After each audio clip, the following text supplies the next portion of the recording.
Hey guys, Grant Garmezy here with 3 tools that I can't live without. Woo! Let's go find them. Come on. Don't need knee pads.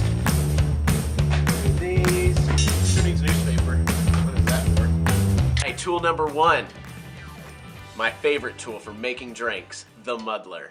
This one is stainless steel. You can find them anywhere, Amazon, Walmart, you name it, they probably have it, or a kitchen store. We love going to kitchen stores to find tools. But the muddler is great because it is cylindrical, it's very round, and that's perfect for sculpting those cheekbones, the under the chins, all that good stuff. And I primarily use it at the beginning of all the sculptures, and I sometimes come in at the end maybe if I need to like adjust something because it might have moved. But you're going to want to find it in stainless steel. You do not want a plastic one anyway. Tool number 2 is the butter knife. This is a great tool for just getting, it's easy to get, and it's just great for sculpting. Now the key with a butter knife is you're going to want to take off the edge when you first get it. It's going to have an edge, and it's going to have a serrated little edge like that. Take that to a sanding belt, get rid of it, because we don't want it pulling on the glass when we're making our cut lines. Now, there's tons of knives you can use. I use a variety of knives. I use small knives, I use big knives. Here's one of my favorites, just for getting in those small angles. Little knife I got in Seoul, fishing market. But I also got this one in Seoul. That's not a knife. This is a knife. And this one is just great for making those big lines and also intimidating your enemies. Tool number 3 is the stamp. I love these stamps. These are great for adding texture to any sort of piece you're making. But I get these from Jim Moore. Jim is a really nice guy. These are all cast in bronze, variety of different textures.